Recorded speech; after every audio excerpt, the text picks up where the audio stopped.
Well, it's Friday. We talk about the propensity of the market to make new highs or lows for the week on Friday. Bingo, new high up here in the S&P. The question is that going to be the high of the day, or are we going to get some more follow through?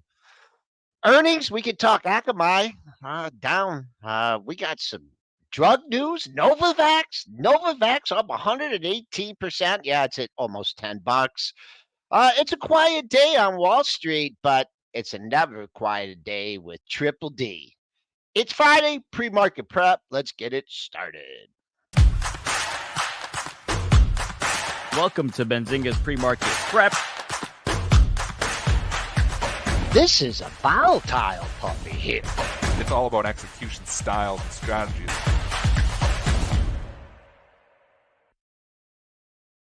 All right, let's get started. Up 15 3/4 handles. We had just a strong close follow through.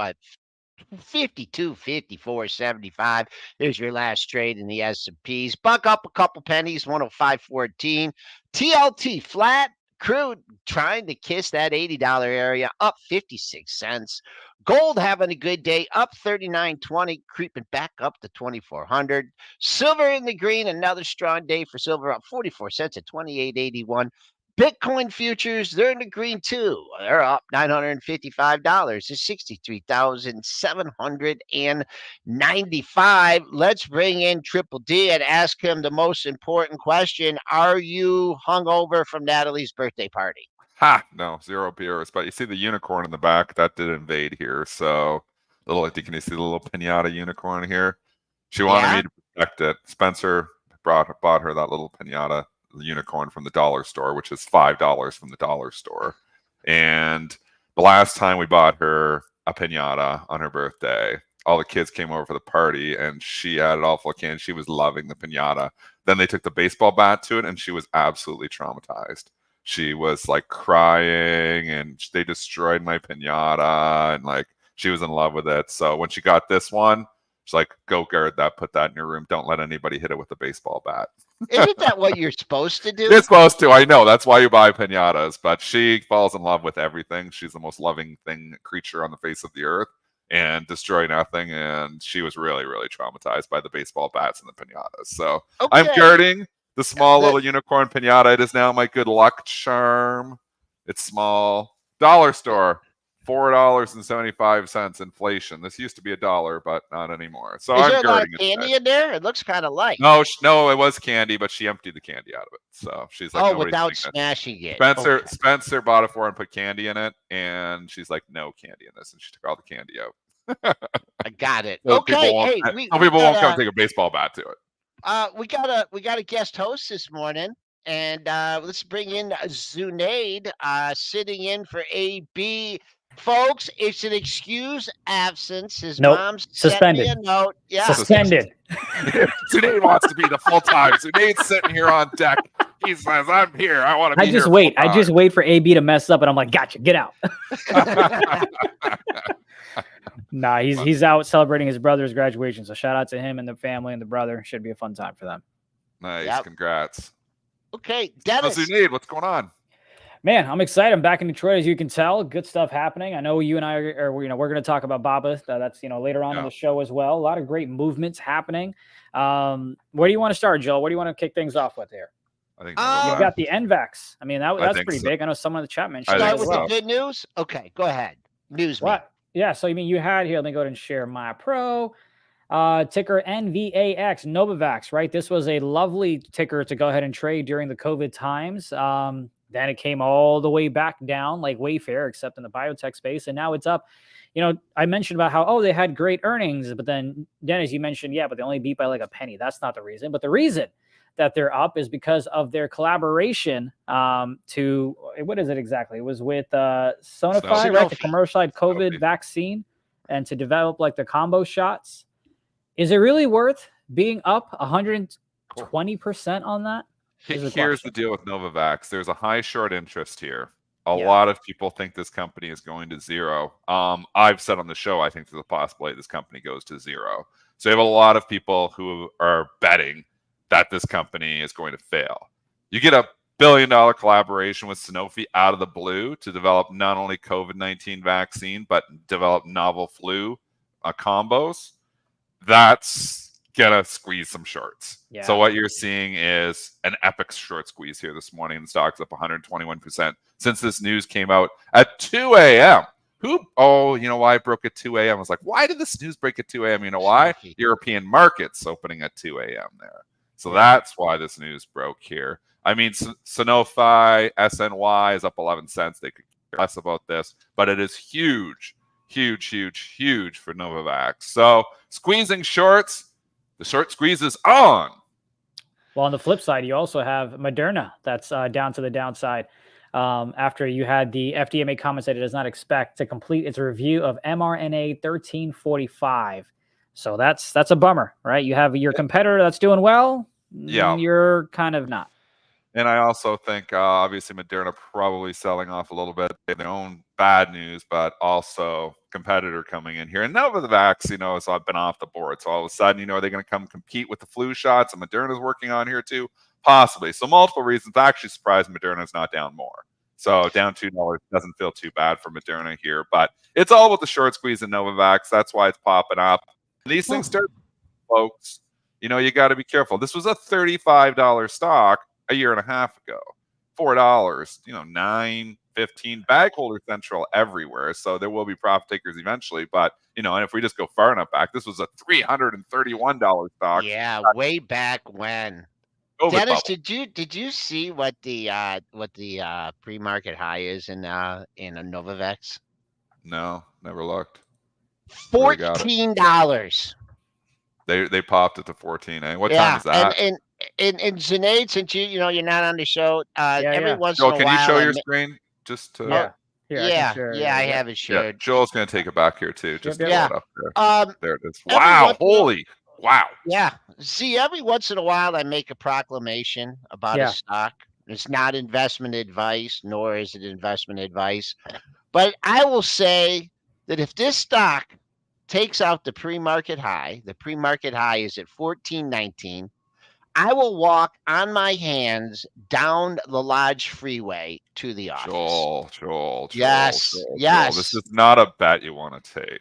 It's not a bet. It is not out of the realm of possibility that could happen. You have this now, memesters probably. I was gonna say, with the short entry. I think level. you're gonna be okay, but there's a non-zero chance that could actually happen. It's not zero. I think I'd put it at like 20% chance that could happen. No, Dennis, 1 in 5. No. This bloody thing pops back. It's got 24 million shares have already traded.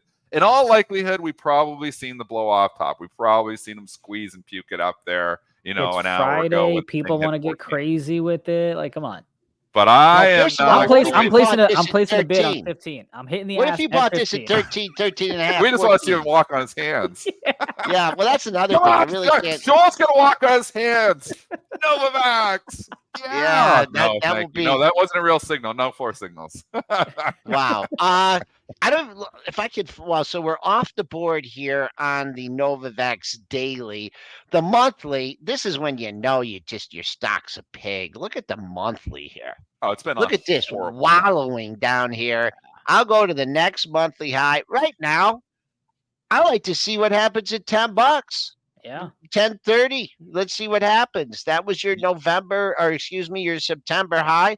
First time in double digit. Oh, look at that. They just popped it when I said that. Oh, no, those are some late prints. No, those are late prints. You're okay, Joel. You're okay. Those are the Robin Hood trades from overnight. You're okay here yet.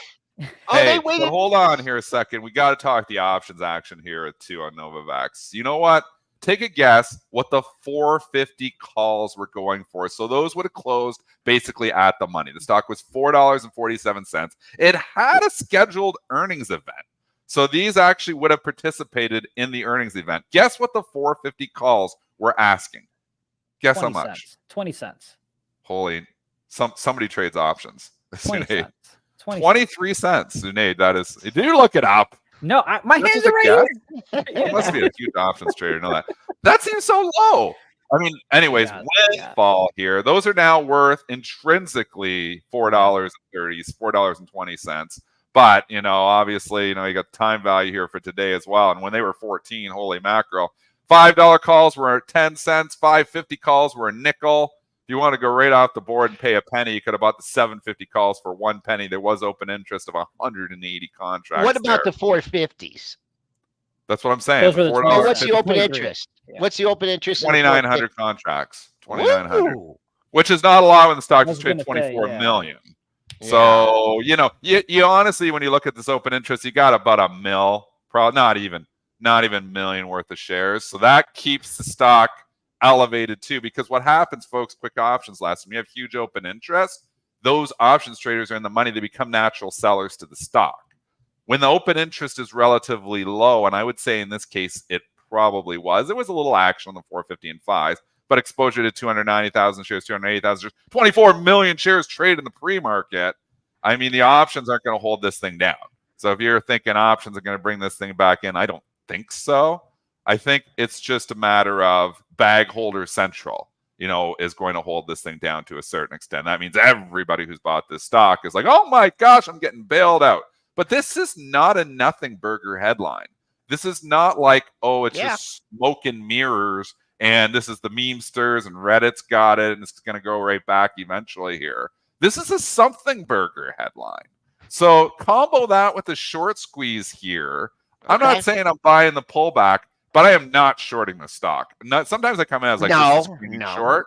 I am not shorting the stock. When I look at, the news, a deal with Sanofi, I mean, it's big. COVID. It's big news. It's a big headline. I am not surprised the stock is up 117% here, and I am very scared that Joe could have to walk down the lodge standing on his hands. I know we're gonna have to. There's a lot of construction too.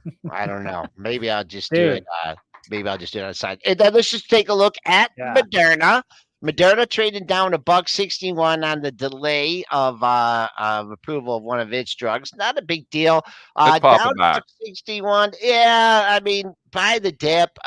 Your 2-day. I got an area that you might like, but the big boys already read the charts. You have your 3 and 4 day lows at 118.70. And so far, the pre-market buyers have been out there at 119.03, and you've already bounced $2.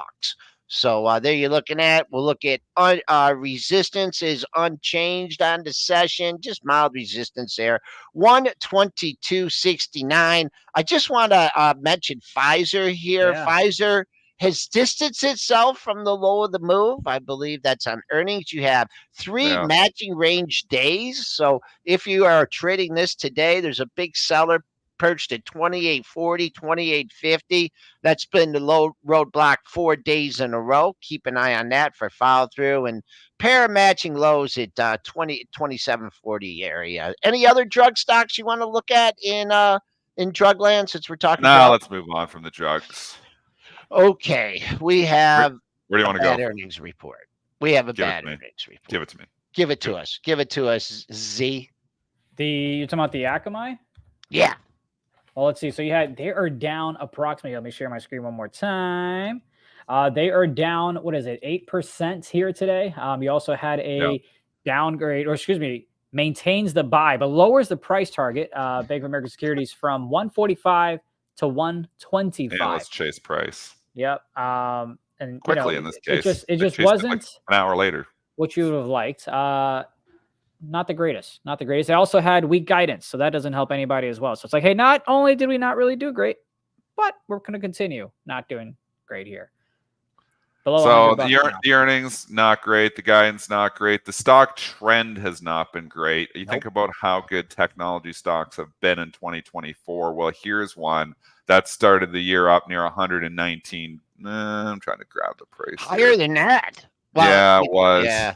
Well, no, about 100. I'm trying to ballpark it off the chart. $119 approximately to start the year. Then it got up and had a good run in January when everything was going up. 129. It was a significant pullback. You want to talk bear market? AKM, full bear market, off well more than 20% now from the highs. Separation happening. Certain stocks doing well, other certain stocks not doing that well. You don't hear them coming on. Even in NVIDIA's conference call where they mentioned every tech stock on the planet. I don't remember, and this is talking from a while ago, I don't remember Akamai getting mentioned here. So when NVIDIA is not mentioning you, that's an issue. And I, I, I, I don't know, but this is not one that's looking good. No, not it was just a quick drop. We were covering this on the closing print yesterday, and boom, what do you do when you see a quick drop like that? You go to your monthlies. I threw out 91.84. That was your August low. This is right here on the chart, 91.84. It caught a bounce there. And now you're back over $94. So a monthly low, good low there. You probably were a little upset with me when it went to 91.13, but come on. I mean, not bad, but stock, falls $9 and you come within 70 cents. Here's the question. What was the stock from yesterday? It was getting lit up like a Christmas tree. I gave a monthly level. Was it Roadblocks that got hit? Was it Roadblocks that got Yeah, hit Roblox. yesterday? Yeah, it did. Yeah, And it bounced off that monthly level, I think, Joel. it did. And you know what? The month I was actually off by this one by like maybe more than like 70, 80 cents. But during the regular session, and this is why it's important, during the pre-market, it got down to 26.80 in the low in the regular session.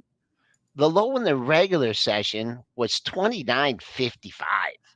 Now I don't know if that's going to be the same kind of scenario here with Akamai, but those pre-market levels sometimes they can give you some pretty tasty treats that you don't even see in the regular session. But I looked at this Akamai and it's just the sector. I mean Cloudflare. I mean these charts all look the same, right? Cloudflare, The cloud stocks have Snowflake. not been doing great.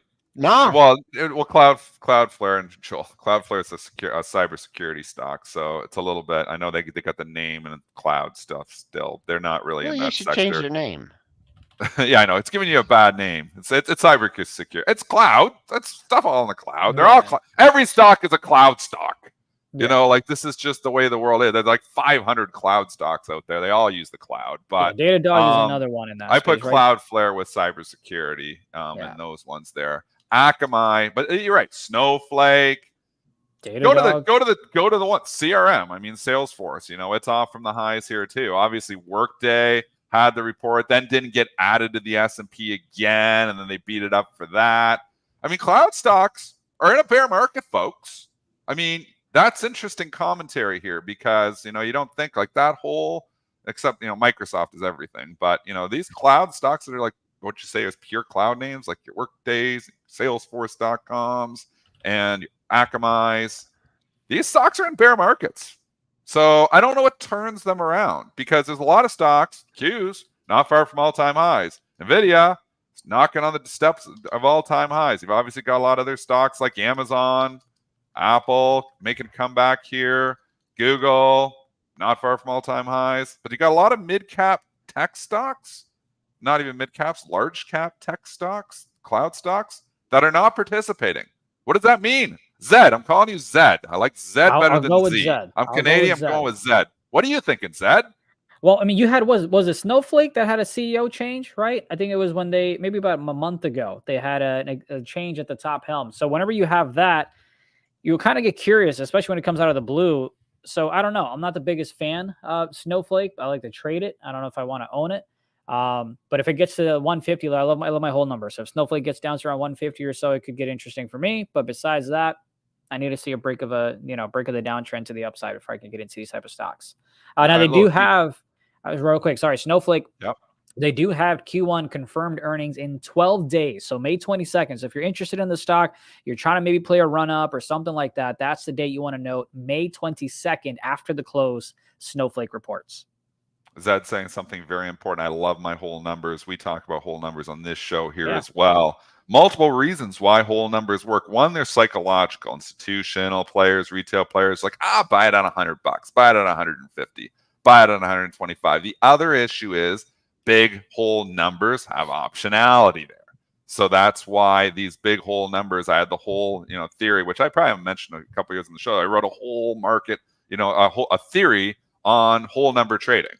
And it's amazing the gravitation to whole numbers, where, sometimes it's market makers pushing them up to get these options out of the money. Sometimes, it's just retail action pushing them in to get them certain areas. But whole numbers, when you start to get like you're out of stock, like 196, 200 becomes a magnet. So you can call it like the magnet trade, whatever it is. You get down in stock like 153, 150 becomes a magnet. Almost always they seem to test those numbers. So Zed, it's very astute by you to talk about those whole numbers. Yeah. When you're near them, you might as well wait for them, because it seems like 95% of the time when they come from 200 to 153, they continue the journey to 150. So don't be early. Sometimes they don't. Nothing works 100% of the time. But the whole numbers, there's a lot to that. Kenny Glick comes on the show all the time. To get the 750, then they're talking about 10. Get the 10, they're talking about 1250. I mean, there's a reason behind that, and optionality pushes that reasoning. Joel, you're on mute. That's all right. He does the show. Joel's his past is like, he's too old now to learn new things, so he can't break that habit. So forgive him. See, I did that. When you turn 90 years old, when you have your 90th birthday, we'll give you a break. I got you. I tricked you. I did that on purpose. He looks pretty good for 90, though. I did that on purpose, Dennis. Why? Was there a joke there? Yes. Do you get it, Sudaid? I mean, I don't want to get it fired like AB. So yes, I'm kidding. AB's not fired. He'll be back on the show. I promise. You don't know why I did that? Come on. No, I don't. But you can explain it if you like. I think it's dementia. What? Come on. The show is stopping right now until everyone figures out why I did that. What stock do we have up there? Oh, Workday. He always does this joke with Workday. He does. It's Workday's up there. We should have known. Joel is so witty sometimes that the wit goes past every single person. So we're the all idiots. 2,000 people listening to this show right now. The wit sometimes just goes right past them all. So there he goes. Oh, look, 90. They're giving you a happy 90th birthday, Joel. Yeah. Well, if you look, ship him the pinata with dentures. Yeah. Well, you know what? I got to It's so cute. All right, tell me what you got working. Happy birthday, Joel. What's going on? We'll fill it with your meds. I was just going to say, don't ask me to lift that box this weekend. There's a triple top at 251 and change. Hey, Dennis, can we tell people about what you got going on this weekend? Monday. We don't tell stuff ahead of time. We tell stuff after. We're going to tell it on Monday? Yeah, sure. Okay. Let's tell the dartboard story on Monday. Okay. All right. S&P. Oh, look at Novavax. Look at Novavax. Are you safe? Joel's getting safer. It's went from 950 to 9. I was concerned when you made that bet, though. I was like, that's not non-zero chance. It looks like Bag Holder Central is going to keep you safe, and Novavax is Bag Holder Central. But I don't like fighting with the memesters grab a holder. Those Reddit traders there, they grab that thing. They're like, we're going to squeeze these guys. Yeah. You know who we're going to have a little bit concerning. You know who we're going to have fun with? He's coming up in a little bit. Jeremy Nome. He will know how to trade this stock today. He does, actually. He will. Jeremy is the master of just like, he picks on one stock and he just will trade it, and just do it in so many different ways. He looks at charts in completely different ways than everybody else, and that's a tough thing to do, because we all kind of look at charts. I kind of look at charts the same way, look support, resistance, trends, breakouts, fake outs. There's some stuff there. He gets some. There's some interesting. Jeremy does a good job. You mentioned the Reddit folks that might take a Novavax someplace. I'm surprised. I don't know about you guys or the chat. I'm surprised Reddit hasn't become a meme stock, quote unquote, yet, right? As soon as it IPO'd, yes, it went up, made new highs, but that same exact day it came back down and then it never made new highs again. Yeah. I'm a little surprised that folks haven't taken this to the upside, like Robinhood, right? When Robinhood IPO'd, I believe went somewhere in the 80s and then it went ahead and came down. People had fun with that stock. Very surprised that the meme server space, if you will, the home of it in Reddit, didn't have meme century to itself. It kind of did for 2 days. Like, they had the IPO, and then if you look on day 3, we went from $46 up to 74, and then they just bag hold. But we made a new high. So it IPO'd, We made the high, but then we never looked back. Is my point? Like we No, never yeah, broke that was high. it. It was the blow off top was right it. off the bat. Yeah. Yeah, that was it. Now you got bag holders in there. The earnings, which we predicted correctly here. 'cause it Oh, was what up a to fade 55. off earnings. Yeah, I remember it was Holy- 55, and I was like, this earnings report is not that great, and I'd be selling it in valuation, and that's worked out okay because it's down to 50. I didn't take a position on it, but the call Dennis, worked it out got okay. over 60. It got to 60-40 on So we did have a little memester action there too, Yeah. Zed, but Yeah. the Yeah. problem here is the memester trade is just, I'm sorry, memesters, but they're just not as powerful as they were back in 2020. They can pick on a stock for a day or two, but this don't have these sustained like week-long pressures. And it seems like whenever, and right now the Gamester GME is getting some pops, which we predicted. We actually been making some fantastic calls on this show. We'll pat ourselves on the back. But we talked about this one off the Carvana earnings. The GameStop was not moving. The stock was $11 and change. And I'm like, you know what? Carvana popping 30% on their earnings. Don't if anything gets GameStop going, because Carvana, was a short squeeze stock, and then I just, connecting the dots, I'm like, this could start GameStop up. And absolutely that day, GameStop went from $11 to $12.88, then at the next big day to $17.45. Now inside day now breaks out again.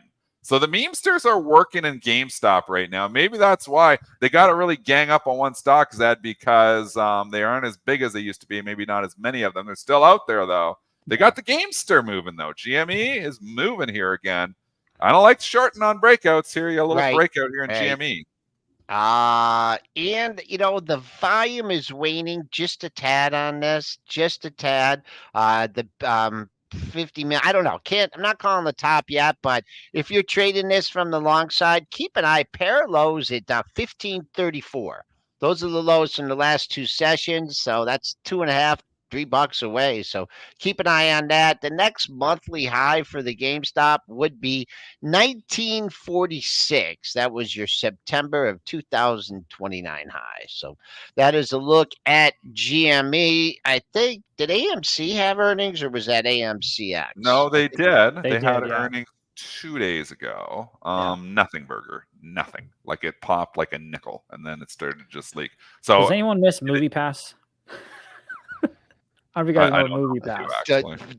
Don't mention Movie Pass. Oh, really? Oh, never mind. Don't mention it. I broke a rule. Okay, my bad. Did not know. Did not intentionally do that. But let's. And we never mentioned anything against the apes, the AMC apes. No, that's not the reason. But anyway. No, I'm just saying. I'm just warning Zed on that one there too. Okay, got it.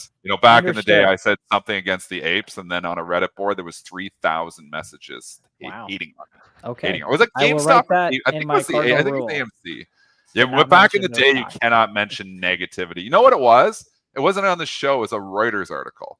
It was a Reuters article, and I said something about AMC being in a bubble, and they roasted me on Reddit, like hated me. And they showed up on the show the next day, just telling me how wrong I am and how much I'm an idiot and how much money I'm going to lose betting against this stock. That was when it was $70, by the way, folks. And we're not talking $70. We're talking $70 pre-split. So we're talking when the stock was $700. Yeah. I guess I ended up being right, but you never say anything bad about the apes. Wasn't it that when you went on the Russian TV?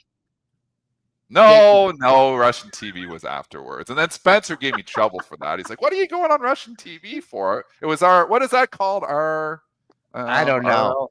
I don't know. There's an acronym for it. Anyways, they invited me on there. It was fun. I went on there, and they were very professional. I was like, I'm very professional, but I was nervous on anything. But I was nervous on that one. Like Spencer had me all worked up. And I'm like, well, they just asked me to be on there. I was like, okay, I'll talk stocks. Maybe get some exposure. Maybe Putin's gonna, come and watch our show. I don't know. That's when they showed pictures of the Bright Office. RT. It was on RT. Yeah. RT. That's when they showed pictures of the Bright Office. Yeah. Yeah, but you know what? It's a little bit early here, but I see our guest lurking in the background, and he looks like he's raring to go. So could we do the intro for our guest? Here we go.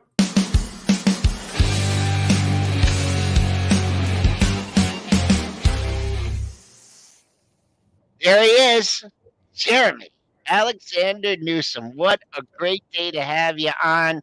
Jeremy, My boys. I've talked to you. You added to your position in life, didn't you? Again? Yep. 3 more weeks, new positions coming. Oh, it's still positions? due. When? God, it is countdown station right now. New baby Wow. boy. Another boy, huh? What are you gonna Wow. name this one? Jeremy? Yep, that's exactly right. Are you? No, he's not. Are you? Jeremy Jr.? Uh-huh. They are.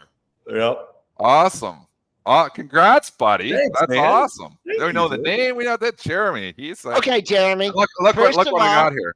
we've been talking about you. Oh yeah. Let's Oh go, yeah. baby. Right Let's Hey, there. where's my free copy? Wait, hold You on a gotta write second.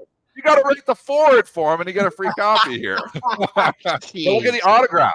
I got the autograph too. There it is, the autograph copy, man. That's sitting right there. I look at that thing every day. My buddy Jeremy, how are you?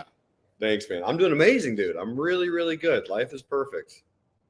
Another baby Okay. boy coming. How are you preparing? Tell us the preparation for the baby. I mean, big prep is I'm going on a parental leave of absence, so I'm not going to be working that much, really.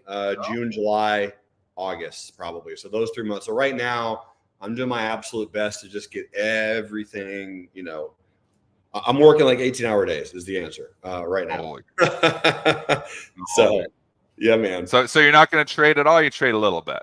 I'll trade a little bit, but I mean, very, very little. Yeah, I'll probably actually be in front of the computer maybe an hour a week. But June, I'm taking all of June off. Yeah, the whole month of June. Just prep for JR Jr. Nice. Yeah. Nice. That's awesome. So, okay, well, tell us about the markets here a little bit because you're working 18-hour days, so you have a lot of information in that Jeremy head. I know you do. I know you do, man. What are you watching? What are you watching right now? Dude, my boy Tesla looks weak. It does. It does. Looks real weak. Right. So it got up on. It had the best news it could get, and held that news for didn't even barely a day. Yeah. When that gap up got murdered the very next day, that was a big warning sign for me. Yesterday you had the gap down, bull candle closing, and then now yesterday you had an inside day. So if we take out the low of yesterday, or let's say Wednesday, that's going to fill the gap at 150, and that's a I know. I have a small position in Tesla in the long-term portfolio, and Joel actually saved me, talked me out of half of, like, it was a bigger position and I sold half because I did not like the technicals, but I'm trying not to look at it. And the reason I have it in my long-term portfolio is the same reason you own Bitcoin. I'm a long-term believer in Musk, and I'm a long-term believer in the story here, but the technicals are horrible. And I'm like, it's taking everything from me to not just sell the stock. And, some people on Twitter is like, Dennis, you put this in the long-term portfolio. Try not to look at it. I got it in my long-term. It's called your RSP in Canada, where I don't even have it in the trading. It's not sitting in front of me. But I'm looking at the technicals, and I'm like, vomit, vomit, vomit. And I know what I'm going to do. I'm going to puke it up out the bottom, and then he's going to come out and say, robo-taxis are here and full self-drive is here. And I'm like, there's some good stuff coming for this company. But right now, I'm with you, Jeremy. The technicals are not looking good. To be clear, I'm long Tesla shares also. Oh, so you are in the long-term account. Yeah, so you're in the same opinion of me. You believe in the long-term story here, but the short-term story is crappy. I'm a believer for sure, man. Like, this is, but here's the thing, Dennis. Here's what you always say. You and Joel, man.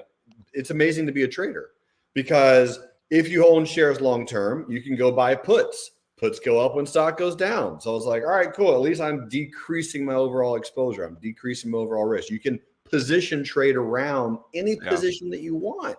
So I will be doing that. I'll be buying some puts at 150 for regular June if we take out the low from Wednesday on Tesla. That simple. All right. They're a man with a plan. Okay. Yeah, baby.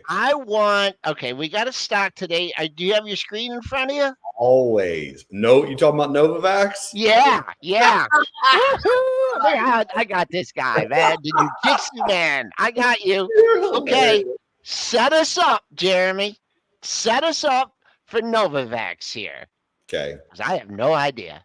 Yeah, so this one's going to be very interesting. I did go through the charts, and what I look for in something in situations like this is my schedule is daily, weekly, monthly, I look at the 100 simple and the 200 simple moving averages on these weird, huge, crazy gaps like this. That's kind of like the first thing I go look for.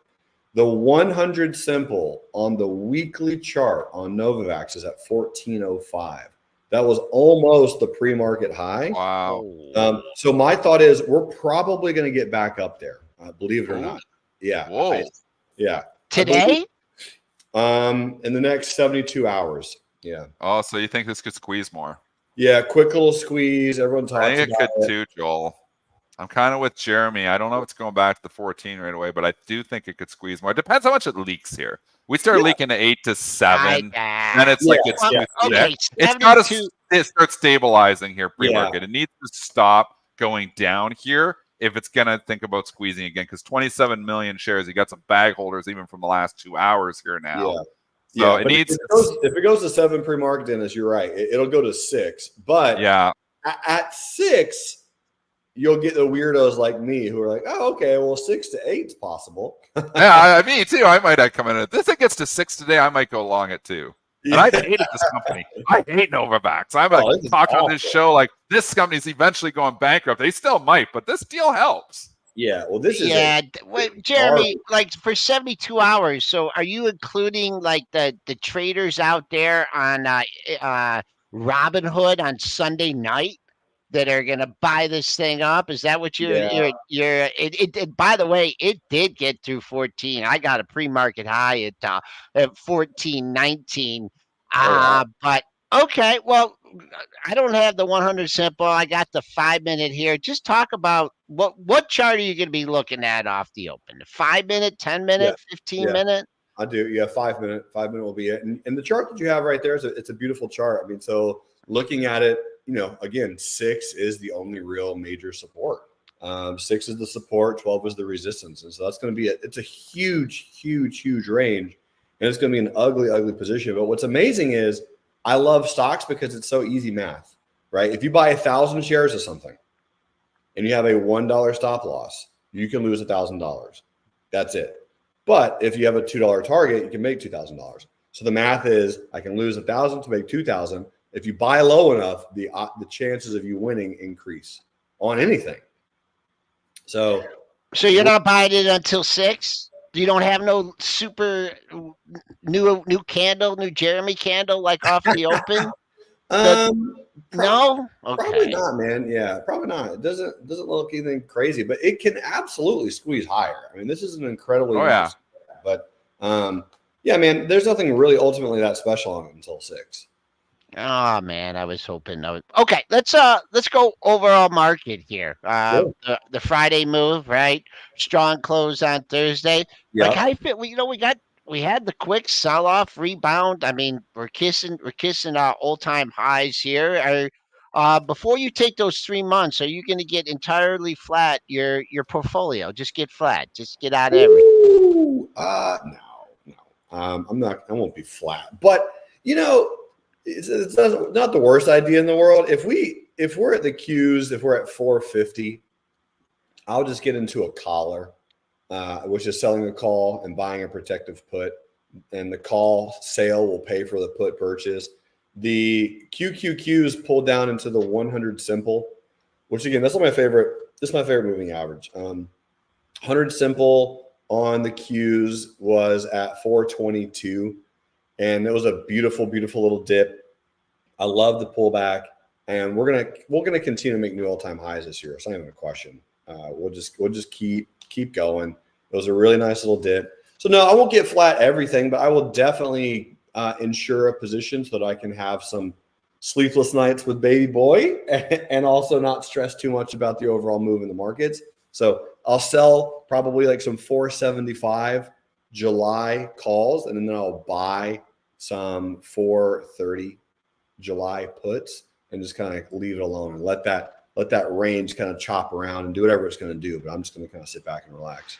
Jeremy, Anything what you're do you think thinking the of? Oh, go drivers? ahead, Dennis. Go ahead, What Dennis. do you think the driver is going to be for the Qs? Like what stocks? Because obviously it's been mega cap driven here. Is Nvidia still going to be a driver? Is Microsoft still going to be a driver? Who is going to be the main driver driving the Qs to new all-time highs? I'm with you. I'm just curious who you think the driver is going to be. Nvidia, yeah, Nvidia, and then AMD. When AMD catches back up and starts getting a little bit of a pump, that'll drive the Nvidia move. Nvidia will hit 1,000 by the end of June, unquestionably. Right? Ooh, big prediction there. And you know what? I'm with you on this one too. Still long Nvidia, still long AMD. I like Jeremy. He's talking my book. I like this. yeah. Nvidia's looking very, very strong, man. It has a nice little flag on the daily chart. Oh yeah, this one, of course. I mean, Google, they haven't. Google and Apple haven't hit their AI stories yet, and people keep sleeping on those two. Apple had, I mean, $110 billion buyback. Like that's going to be delicious. Google's going to be continuing to crush higher. When Google takes out its earnings gap up, which will happen relatively soon, that's going to keep crushing. So the big caps are going to continue to drive the Googles. And then when you were talking about earlier, Dennis, like some of the smaller cloud companies like Workday and Salesforce, and when those slowly start to pivot and shift back up again too. Yeah. I think we just keep going. And I don't want us to keep going, by the way. I do think the market is way too high. But it's like I don't know what else to do because that's the trend. So I just have to keep playing it. Yeah, it kind of sucks actually. I like the best markets to trade as a trader are these bear markets. Like those are fun, violent moves and efficiencies all over the place. VIX escalating to 25, 30. I'm like, those are my best months. But you know what? This is just like boring, grind it out, and it just grinds higher and buy the dip, methodically buy the dip. I mean, that's what we're in. And you know what? Jeremy hit the nail on the head. Like, trade the market that you're in here. And the market is like tech stocks just want to go higher. Yeah, exactly. I like Robinhood. Robinhood looks pretty good at 15. There's a lot of upside left for Robinhood. I know it has nothing to do with Think we get down to 15? Yeah, we can get down to 15. 15 they report 16, but I think Robinhood reports they reported that, but I'm saying their April inflows, I believe, get reported on the 15th of May, right? Because you had that big reveal of gold. Then they talked about the match and reiterated that. Then you had so much influx of cash that came into their departments and everything. That's the number I'm paying attention to. Is Q1 obviously ended in March. Yes, we have those numbers. However, in April, how much money did they take in? Good. That's what I want to kind of know. And I believe May 15th is that date. Again, go out, do your own due diligence. But question for you, Jeremy. Are you expecting Robinhood long-term to be able to sustain that margin of like, hey, you're giving away 3%. Are you able to get the yield of 3% or more to make money on it? Their credit cards, I believe, is supposed to go ahead and launch in October or so. 3% cash back on everything is huge, right? Only credit card that I know of that does that. You have others that do 5% on random categories because it's one funny month or whatever. This is 3% cash back on everything. That is huge. You can pay your rent with a credit card because they charge you 3%, but you get 3% cash back. You're flat. I love Robinhood long term because they are making brokers have made money being complicated so that other people can't interact with them. Yeah. And Robinhood's like, hey, let me make this so simple that the average human being can interact with us. And there's a lot of average human beings, and the people that have a random 100 IQ. They're going to go to Robinhood like me. I have a Robinhood account. I don't actively trade on Robinhood, but I love using it as an instruction tool because the user interface is amazing. Yeah. It's so good. And their worst case scenario, they get bought out by Interactive Brokers or Charles Schwab. That's their worst case. And I think they get bought out too. I've said this before. I do think there's just so many users there. I do think eventually somebody scoops them up. Maybe we're not in the market environment for it here yet, but I do think that does happen eventually too. And then it's a crypto play here too. And I know, Jeremy, long term, you're still bullish Bitcoin. You still got all your Bitcoin? You were like loaded up in that. You still loading in Bitcoin over there? You know it, dog. Come on, baby. He's like the Bitcoin hodler of hodlers over there. He hodls. One last question for me. I know we're going to talk about earnings here in a second. You've got China next week, right? In the sense of you've got Baba, you've got Baidu. Jeremy, your thoughts on Baba? Because everyone, even Luke, our president, has been like Baba long term, Baba long term. My man's been saying that for 9 months. Anytime you get a pop of China news, it comes right back down around 75, doesn't really move. What are your thoughts in terms of Baba, Baidu? Look at that. See, I didn't have to look at the chart, but I know it's in the 70s. Thoughts on Baba long term, or do you feel like, hey, there are better opportunities out there? Well, what's interesting is there's not a lot of people are talking about China stocks. I know that our boy Dennis is starting to pick up some Baidu also. I don't personally play Baidu just because from a historical, I've never made money ever. If I click a button on Baidu, I just lose money. I have those stocks too. I have like a no trade sheet that I would write the ticker down after I lost like 10 times in a row. Like write this down, no trade. Baidu and AutoZone for me. Baba and dude, JD is one of the largest companies on earth by a lot. I mean, the amount of free net cash flow they make every day is larger than most countries. It is an unbelievable amount of cash. JD and Baba long term, yes, dude, yes. Like this is a good spot just to have a good risk reward ratio. Yeah, I agree. These things are just cheap, and I actually bought more Baidu yesterday here. It's just such a sleepy, and I don't know, maybe I'm not a huge China stock trader here, but I think I've done okay with Baidu. But all of these stocks, like take out like the reason I pick on Baidu is because they are like the AI player over there, and the PE on this thing is 11. And I'm like, if you believe the numbers, and obviously GAAP accounting isn't over there, so what you can believe. But they also report next week Thursday. I mean, there could be a potential run up for Baidu into earnings, but I am confident on that call they are going to talk AI. Like this is like, China. They pump their stocks over there. So I got to imagine they're going to be talking a lot of AI on their call. I think there'll be anticipation into that. So I kind of am a double long. I'm kind of going to buy some, for the run up ahead of it. Yep. And then also I'm long just as a core holding because the thing's trading 11 times earnings, if you believe the earnings again. And, the risk here is geopolitical. We know that with any China stock. Yep. Baba I like here, though. I think Baba at 78, 79. I think China's perking up. I really do. I think, to your point, everybody hates China. I think there's a catch-up trade here. And again, people have said that a lot of times. But in the last month or two, it's actually, they're trending higher here. The trend is starting to break on some of these stocks. JD has went from 22 to 32, just quietly. Baba's went from 68 to 79. They're perking up a bit. So the China trade is very interesting here. I agree. Jeremy, is there anything that, like, if someone come to you and said, Jeremy, I really like this stock, I really like this sector, I'm taking large positions. Is there anything out there they'd be like, whoa, like hold off, that I don't see catalyst, I don't like the fundamentals, I don't like the fundamentals. What? CVS and Walgreens. Like you would think that they would be no-brainer blue chips, but these charts are terrible, awful. Newell would probably be another one. NWL. So that's another one. Like it's so powerful, and it's going to. Do you know what the old name for? Don't tell him, Dennis. Do you know what the old name for Newell Inc. was? No, I don't. Dennis, do you know? The old name for Newell? Yeah.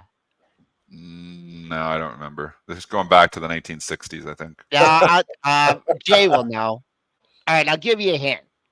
Trash cans. Rubbermaid? Yeah. Yep. Oh, yep. It was Rubbermaid. That was the ticker? Like it was like the name of the company was Rubbermaid? What was the ticker? RBD. Was it? What year was that? I started trading in 1997. I don't remember that. That had to be before 1997. No.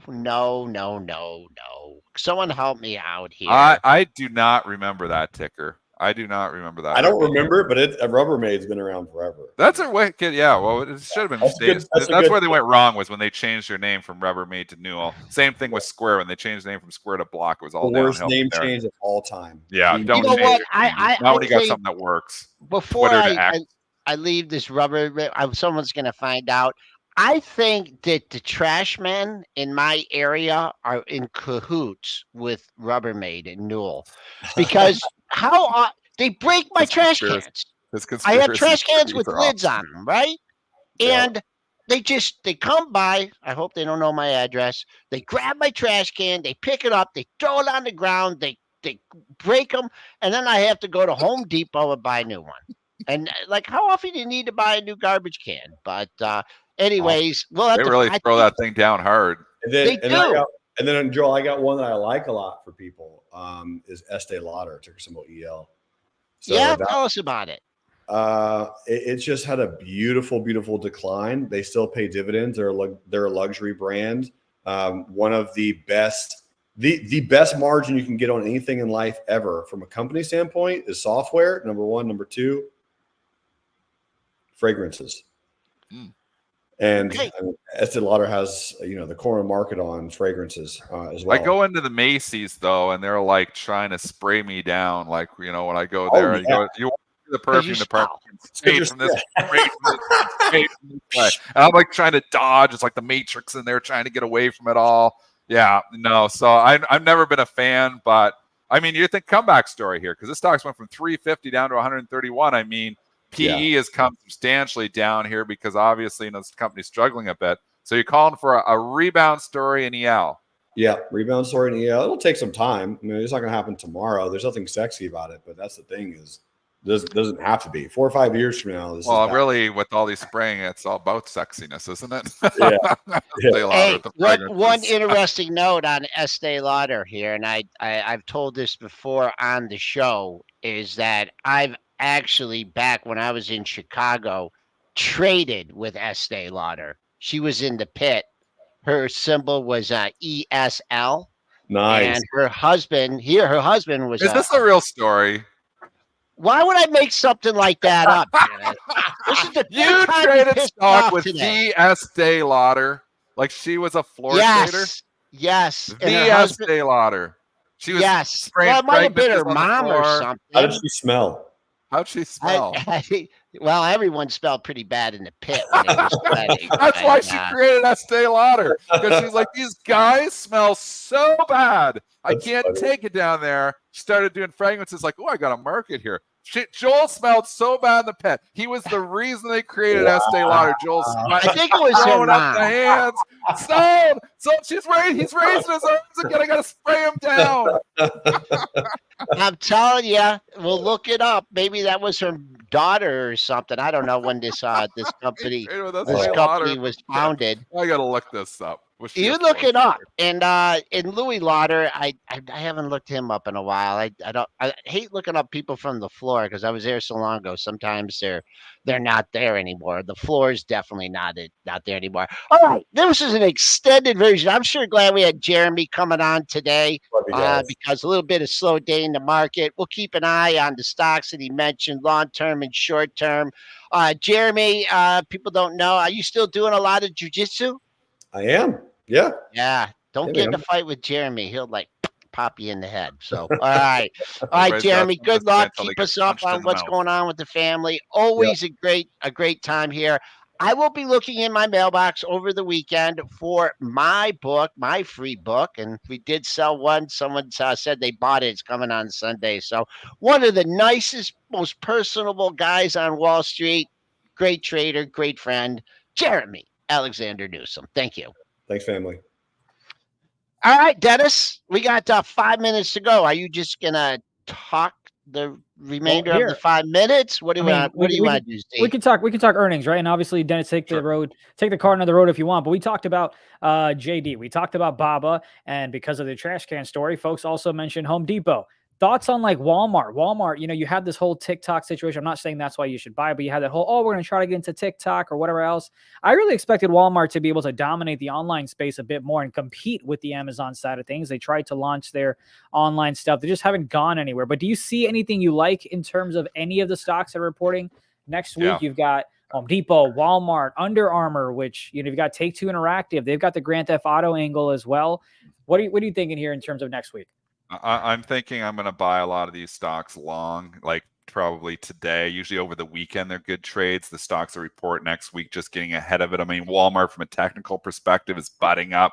It's going to be talked about next week. It's a prime candidate to get an earnings run ahead. So I think, starring Walmart right now, I've already bought Baidu. I think it could have an pre-earnings run, but all those that you just mentioned, I'm thinking about, buying those just ahead. Home Depot perked up yesterday. Retail earnings season begins. So you start thinking about these retailers and, there's usually excitement going in. Sometimes by the time you get halfway through it and they start disappointing, then the excitement wanes. But, Take-Two is another one that's been in the gutter, hasn't really done much. We had EA report. The dip was bought on EA. I think Take-Two sets up well for a pre-earnings run here too. So, reporting next week that I've highlighted on my sheet that I'm looking is Alibaba on Tuesday, Home Depot on Tuesday. Yep. SE is always an interesting one. C Limited, and it's been coming back too, and I think it could have a pre-earnings run.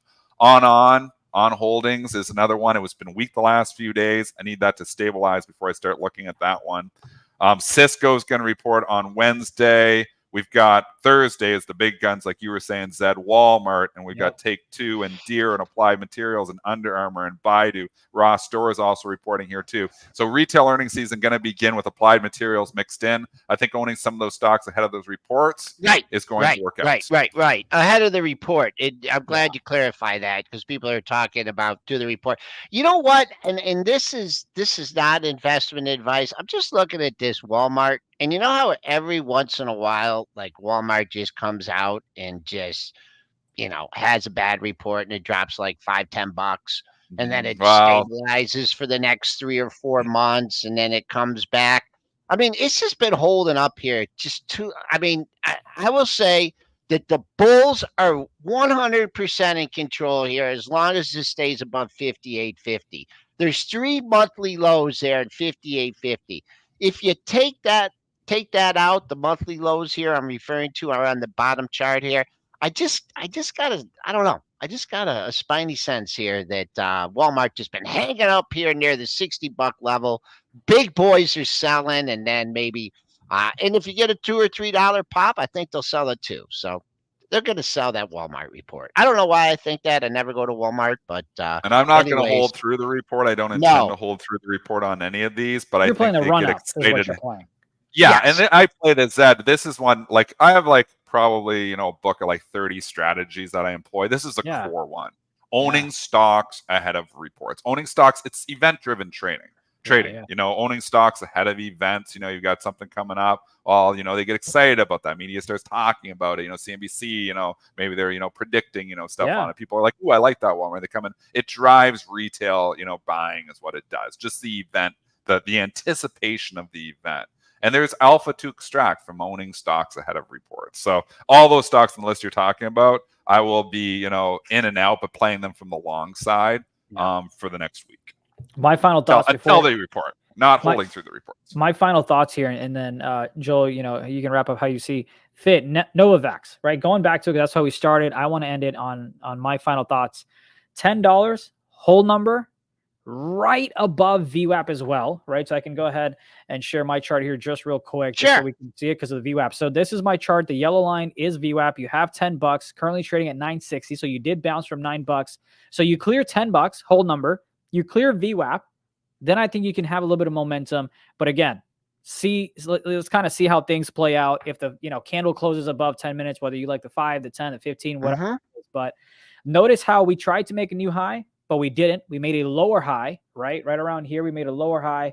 So that would be the first target for me if we go ahead and cross $10 and get above VWAP. That's my final. So you would say we're going to buy this if this gets above $10? Right. So if I saw a 5-minute close above $10, I would be interested to get it as close as possible to 10. My stop loss would be about 9. So I'm risking $1, hoping to capture at least $2, aka $12. And then or $4 to see Joel walk on his hands. And then kind of got to trim it up. But Joel, I want to buy the stock just to see Joel walk on his hands down the Lodge Freeway. Go ahead. Use your $1 million fund. Do it. Come on. I'm coming in. I actually, it's interesting, the setup here. It stopped going down. We're getting to the 8s. We're back up. We're perking up here a little bit more here. Joel, I'm nervous about this one. I think there's more to squeeze on Novavax. Sweat. I'm going to have to go. I think the squeeze is not over here on Novavax yet. 31 million shares, and it hasn't even opened yet. I don't know. I think you're going to have the initial flush where people are like, Thank God, get me out, because some people don't trade pre-market. Institutions, they're like going to be like, you know, it's going to open like 10, and then they flush her to 9. If they take it back up over 10, then it gets interesting. So what I want to see is the open, maybe an opening flush, and then the perk back up and get back up through that opening price. Then I might strike. All right. Someone's asking about Sweet Green. I have no idea, but this company had a beat here. Natera shares trading higher by 15%, trading at the highs of the pre-market session. I'll just give you the next monthly high for potential resistance point, and that comes in right here. Let's see what happens. The scene of the crime, 2860. That was your May 2022 high. After that, it opens up to 33.93. But make sure you get a solid bid up here, 28.75, 29, if you're looking for more on the upside. And Dennis, can you remember? I told you yesterday who the guest is going to be on Monday. Can you remember that? Yeah, I do. Who is it? It's gonna be I do. You're really throwing me under the bus, because I hope he's not listening here too, because he's a huge guest that you went and got, but it was Scaramucci. Yeah. Yep. And that's a huge get. That's a huge get. That's gonna be fun. So the mooch. And I'm excited to be on with him. We've watched him on CNBC for a very long time. Obviously, crypto talk going to happen here, but huge get, Scaramucci. Looking forward to it. Okay, final thoughts here on the S&Ps. Your pre-market high, not a bad level. 60.75. It just happens to be. Where did you have here? Your close on April 9th was right there at 60.50. So people looking at the mark on that one. And then the following day, you had a high at 57.50. So we did take that out by 3 or 4 points. Potential resistance, just thought, it's a daily high. Will it be the continued daily high? We don't know. After that, man, there's just very, very little resistance in this market. So we'll see if we can take out the pre-market high. And Dennis, we'll be talking later on, and we'll have a good story on Monday. Zed, thanks for coming in here, filling in. He's pretty good, isn't he? I appreciate it. He's good, man. He's good. good. He's on deck here, AB. Yeah, Set that alarm clock. Stay at your graduation, buddy. No, I'm excited, man. Especially your 30 playbook trades. I'm excited to get to know more of those. It's been fun. It's been a pleasure. There's a lot of people. I'd wake up at 6:34 and get ready to come into the office. You guys are definitely one of them. Thank you for having me. Appreciate y'all. All right. Thank you. All right. See ya.